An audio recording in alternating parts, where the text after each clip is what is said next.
Hello दोस्तों, आपका बहुत बहुत स्वागत है आपके अपने चैनल एमपी ऑनलाइन स्टडी पर। जैसे कि आपको पता है कि सादृश्यता का टॉपिक चल रहा है, तो उसी से रिलेटेड आज हमारा थर्ड पार्ट रहने वाला है, जिसमें मैंने इंपॉर्टेंट पार्ट रखे हुए हैं। रीजनिंग चैप्टर फर्स्ट सादृश्यता में हम इंपॉर्टेंट क्वेश्चन जो है नए पैटर्न पर, थोड़े हार्ड क्वेश्चन है, इनको आज हम डिस्कस करने वाले हैं। तो सबसे पहले स्टार्ट करते हैं पहला क्वेश्चन। बात करें पहला क्वेश्चन तो साइंस से रिलेटेड हो गया, लेकिन आएगा किसमें? रीजनिंग में।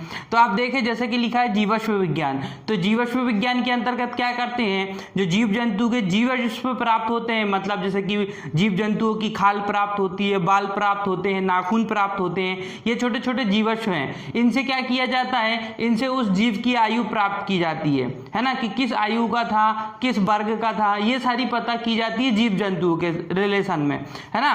तो जीवाश्म विज्ञान किससे संबंधित है? जीवाश्म से संबंध है। उसी प्रकार आपको बताना है कि कपाल विज्ञान किससे संबंधित है। अब कपाल विज्ञान वही बता सकता है जिसने साइंस को पढ़ा है। जैसे कि बात करें, अग्नाशय का संबंध कपाल से नहीं होता है, आमाशय का कपाल से नहीं होता है, फेफड़े का कपाल से संबंध नहीं होता है, खोपड़ी का संबंध होता है कपाल से। अभी होता क्या है, जो नॉर्मली हमारा पूरा सिर होता है, इसको हम क्या बोलते हैं? खोपड़ी, जिसमें चेहरा भी आता है। पूरा खोपड़ी दो भाग होते हैं, ऊपर वाला भाग कपाल कहलाता है और ऊपर वाला भाग ये फेस कहलाता है, चेहरा कहलाता है। तो कपाल और चेहरे को मिलाने के बाद क्या बनती है? खोपड़ी बनती है। साइंस के अंतर्गत हम इसको पढ़ेंगे और किस तरीके से हड्डियां होती हैं, है ना। चेहरे में जो है, चेहरे पर हम बात करें, चेहरे में 14 हड्डियां होती हैं, और बात करें कपाल, तो कपाल में 8 हड्डियां होती हैं। वो हम सारी बात करेंगे साइंस में। तो अभी आप देखिए कि कपाल विज्ञान का संबंध किससे होगा? खोपड़ी से होगा। तो इसका करेक्ट आंसर क्या हो जाएगा? इसका करेक्ट आंसर बन जाएगा खोपड़ी।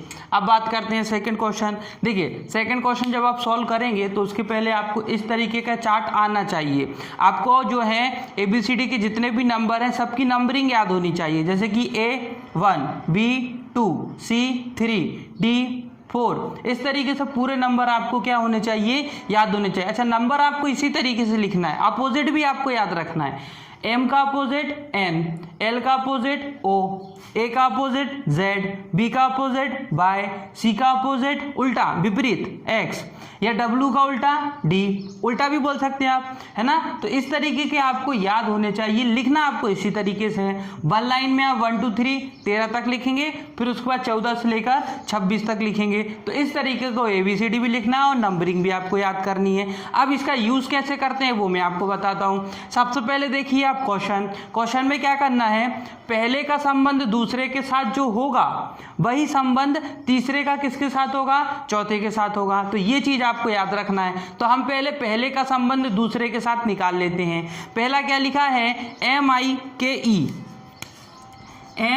MIKE ये लिखा हुआ है। और दूसरा क्या लिखा है? OGMC, OGMC। अब देखिए M और O, इन दोनों में रिलेशन क्या है? M कितने नंबर पर है? 13 नंबर पर है। O कितने नंबर पर है? 15 नंबर पर है। मतलब अगर मैं M में +2 कर दूं तो मैं कहाँ पहुंच जाऊंगा? O पर पहुंच जाऊंगा। उसी तरीके से I और G देख लेते हैं। तो I कितने नंबर पर है?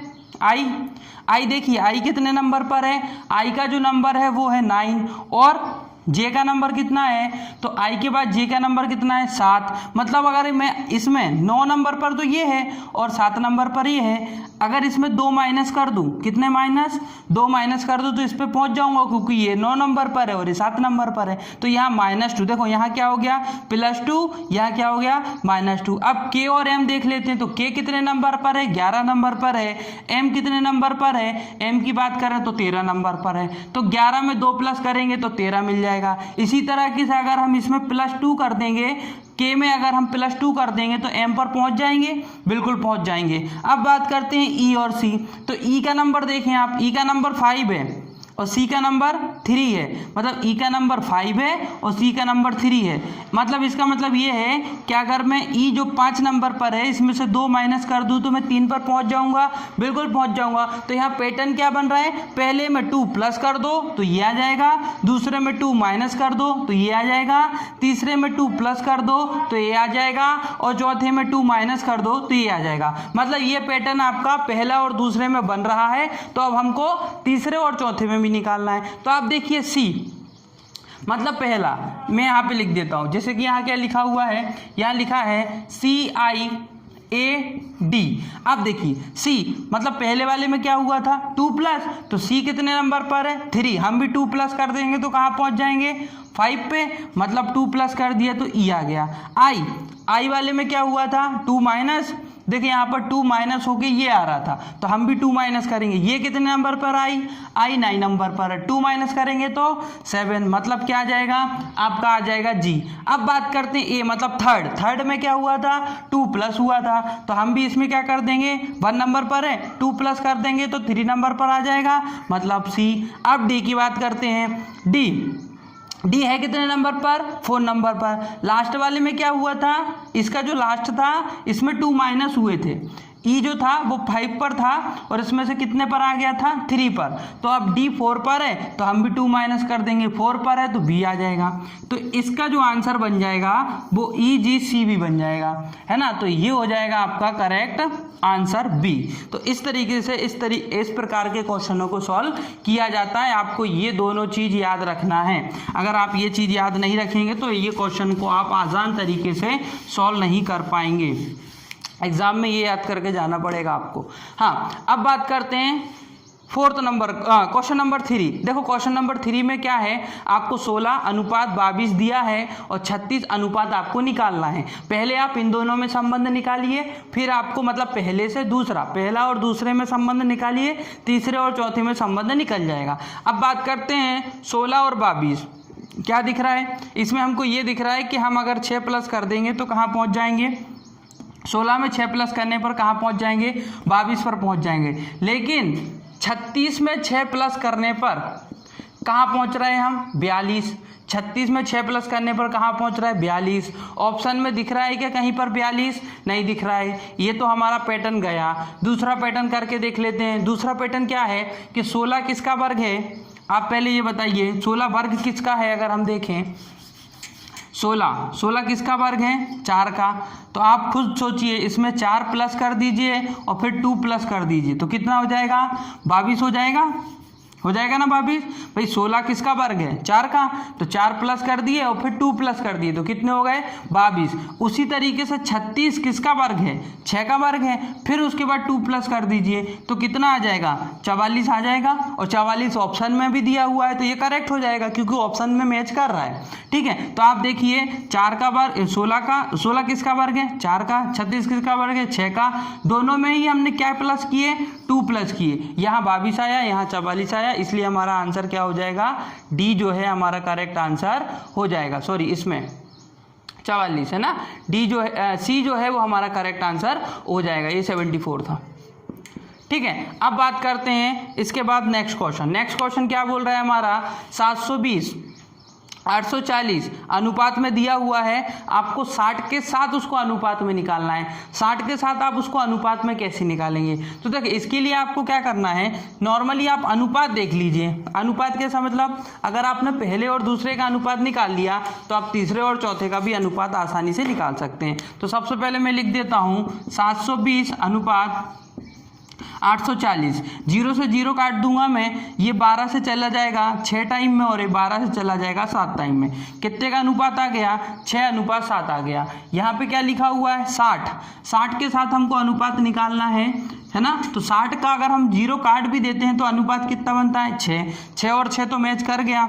अगर हम यहाँ 70 रखते हैं तो 70 रखने पर 0 और 0 कट जाएगा तो कितना आ जाएगा 6:7 और यहाँ पे भी क्या आ जाएगा 6:7। तो यहाँ पर ऑप्शन में 70 आना चाहिए, तो आपका करेक्ट ऑप्शन क्या हो जाएगा, करेक्ट ऑप्शन हो जाएगा आपका सी। ठीक है, अब बात करते हैं क्वेश्चन 5 की। क्वेश्चन 5 क्या बोल रहा है, क्वेश्चन 5 बोल रहा है गलत युग्म पहचाने। गलत युग्म पहचानना है 3 में से। जैसे कि पहला क्या लिखा है, मनोविज्ञान में क्या करते हैं, मन से रिलेटेड अध्ययन करते हैं, मन की पहचान करते हैं, मन किस प्रकार से सोचता है, मन विचार पर, तो ये करेक्ट हो जाएगा, है ना। दूसरा शरीर संरचना विज्ञान, शरीर संरचना विज्ञान किससे संबंधित होगी, शरीर से ही संबंधित होगी, ये भी सही है। फिर बात करते हैं पुरातत्व विज्ञान, पुरातत्व विज्ञान मतलब पुरानी जो चीज़ें हैं, वस्तुएं, स्थान है, उनकी खोज करना, उसके बारे में जानकारी इकट्ठी करना, ये किसमें किया जाता है, पुरावेश में किया जाता है, तो ये भी करेक्ट हो जाएगा। लेकिन दर्शन के अंतर्गत क्या नहीं आता, भाषा नहीं आता, दर्शन के अंतर्गत क्या नहीं आता, भाषा नहीं आता, तो ये आपका गलत हो जाएगा, गलत हो जाएगा, इसलिए ये हमारे लिए करेक्ट हो जाएगा। ठीक है, अब बात करते हैं इस तरीके के क्वेश्चन। तो इस तरीके के क्वेश्चन जो है हार्ड होते हैं और कई बार ये क्वेश्चन एग्जाम में आ जाते हैं जिसको कई स्टूडेंट छोड़कर आ जाते हैं। क्यों? उसका रीज़न ये है कि सभी चीज़ हमको मैच दिख रही होती है। जैसे कि मैं बात करूँ, ये है क्वेश्चन, इसके अंदर जो पैटर्न है तीनों में, वो पैटर्न इसके अंदर कहीं ना कहीं मैच कर रहा है। इन चार में से कहीं ना कहीं वो वाला पैटर्न, ऊपर वाला पैटर्न नीचे भी मैच हो रहा है। हमको वो पैटर्न बताना है कि किस में मैच हो रहा है। तो आप देखिए, जैसे कि पहला क्वेश्चन क्या लिखा है, 6, 12, 18। तो 6 और 12 और 18 इनमें आपस में संबंध ढूंढना है। सबसे पहला काम हमारा ये होता है कि इनके आपस में संबंध ढूंढ लीजिए, आपका आधा क्वेश्चन सॉल्व हो जाएगा। इनमें आपस में संबंध ढूंढने के लिए क्या करना पड़ता है, सबसे पहले आप ये देखिए कि 6 का 12 से क्या संबंध बन सकता है। भाई 6 का 12 से मैं क्या करता हूँ, 6 में अगर मैं 2 का गुणा कर देता हूँ तो मैं 12 पे पहुँच जाऊँगा, बिल्कुल पहुँच जाऊँगा। उसी तरीके से अगर 12 में मैं 6 जोड़ देता हूँ तो 18 पे पहुँच जाऊँगा, बिल्कुल पहुँच जाऊँगा। ये आप समझ जाइए कि एक बार गुणा आपको करना है। पहली वाली संख्या से दूसरी वाली संख्या अगर डबल है या डबल से ज़्यादा है तो आप एक बार गुणा जरूर कीजिए, है ना। कम होती तो मैं नहीं करता, 12 है इसलिए गुणा किया, 6 दूनी 12, 11 होता तो करते क्या, नहीं, 10 होता तो करते क्या, 18 होता तो कर देता मैं। ठीक है, हाँ। तो अब बात करते हैं, पहले मैंने 6 में कितने का गुणा किया, 2 का, तो कितना आ गया, 12। फिर उसमें ही कितने जोड़ दिए मैंने, उसमें ही कितने जोड़ दिए, 6, तो कितना बढ़ गया, 18। मतलब ये पैटर्न जम गया। यही पैटर्न यहाँ देखो आप, इसमें बन रहा है क्या, ये वाला पैटर्न। भाई 6 का गुणा 2 में किया तो यहाँ 4 का गुणा 2 में करेंगे तो 8 आ गया, आ गया। अब भाई मैंने कितने जोड़े थे, 6, क्योंकि 6 का गुणा 2 बार हुआ था तो 6 ही जोड़े थे, तो यहाँ 4 जोड़ेंगे और 4 जोड़ने पर कितना आ रहा है, 12। ये देखिए आपका पहला ही क्वेश्चन निकल आया, मतलब पहला ही ऑप्शन जो है आपका क्या हो गया, करेक्ट हो गया। अब बाकी इसमें आप देख सकते हैं कहीं से भी आपका कोई पैटर्न मैच नहीं कर रहा होगा। इसी तरीके से दूसरा क्वेश्चन भी देख लेते हैं।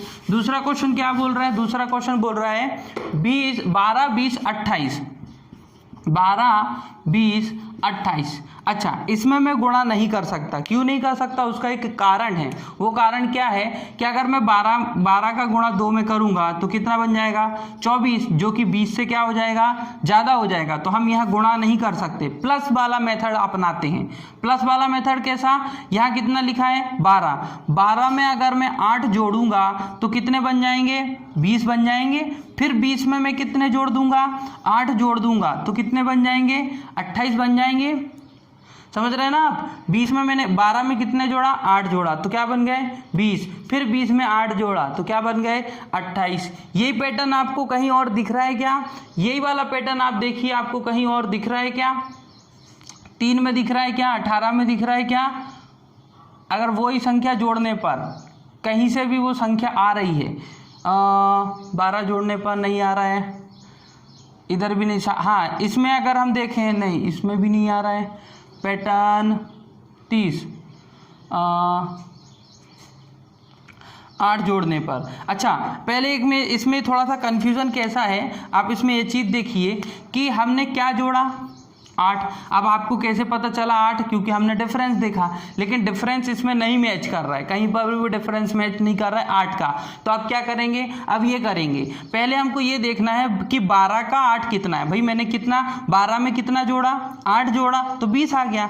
तो ये 12 के लिए 8 कितना है, तो 12 के लिए 8 66% है। परसेंट निकालते भी आना चाहिए। कैसा, जैसे कि मैं बात करूं 12 के 3 भाग करेंगे तो कितना बन जाएगा, 4 4 4, और मैंने उसमें से कितना ले लिया, 8। 3 भाग करने पर 2 भाग मैंने ले लिए और किस में जोड़ दिए, 12 में। तो 12 में जब मैंने 8 जोड़ा तो 20 बन गया। इसी तरीके से आप इसमें से कोई ऐसा पैटर्न ढूंढिए जिसमें ये चीज़ हो रही हो। जैसे कि ये वाला पैटर्न देखिए, ये वाला 18 30 और 42। इसमें क्या होगा, ध्यान से देखना, समझ में आ जाएगा।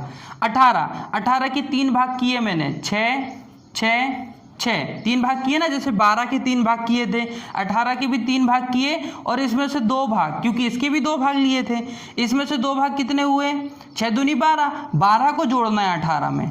जैसे कि हमने यहाँ पर 12 में कितने जोड़े थे, 8, 12 में कितने जोड़े थे, 8, तो 18 में कितने जोड़ेंगे, 12। तो आप देखिए, अगर आप 18 में 12 जोड़ते हैं तो कितना आ जाता है, 30 आ जाता है कि नहीं, बिल्कुल आ गया, जैसे इधर 20 आ गया था। फिर से हमने 8 जोड़ दिए थे, मतलब हम फिर से 12 जोड़ देंगे, तो इसमें हमने फिर से 12 जोड़ दिए, तो फिर से 12 जोड़ने पर कितना आ गया, 42 आ गया। बिल्कुल पैटर्न जम रहा है, 18 30 42, है ना। तो ये पैटर्न आपको याद रखना है। ये पैटर्न कैसे आता है, प्रैक्टिस करने से आता है। कई क्वेश्चन को सॉल्व करेंगे तब हमको ये मेथड समझ में आती है। ऑप्शन देखना पड़ता है, मुझे दिख गया था इसलिए मैंने कौन सा क्वेश्चन ले डायरेक्ट उठा लिया। अब जिसको नहीं पता वो पहला करेगा, दूसरा करेगा, इसमें क्या लग जाता है, टाइम लग जाता है। तो ये प्रैक्टिस पर डिपेंड करता है। इस तरीके के क्वेश्चन जितने ज़्यादा आप प्रैक्टिस करेंगे उतनी आसानी से उसको सॉल्व कर सकते हैं, क्योंकि आपको उससे फिर सारे मेथड समझ में आ जाते हैं कि कहाँ पर क्या हो रहा है। तो एक बार मल्टीप्लाई करके भी देखते हैं, प्लस करके भी देखते हैं, डिफरेंस भी निकालते हैं, अंतर भी निकालते हैं, बहुत सारी विधियाँ इसमें करनी पड़ती है। ठीक है, तो ये जो थे, ये आज का हमारा टॉपिक था, जिसमें हमने इंपॉर्टेंट पॉइंट किए सादृश्यता से, और इंपॉर्टेंट हमने क्वेश्चन किए जो लगभग एग्जामों में इस तरीके के पैटर्न से रिलेटेड क्वेश्चन पूछ लिए जाते हैं। अगर आज की वीडियो आपको पसंद आई हो तो वीडियो को लाइक करें, हमारे चैनल को सब्सक्राइब करें, और जितना हो सकता है हमारी वीडियो को आपके फ्रेंड सर्कल तक शेयर करें। साथ ही साथ अगर आपने चैनल को सब्सक्राइब कर लिया है तो बेल आइकन जरूर दबाएं, ताकि आने वाली सारी वीडियो का नोटिफिकेशन आपको प्राप्त हो सके। ओके दोस्तों, thank you, thanks for watching.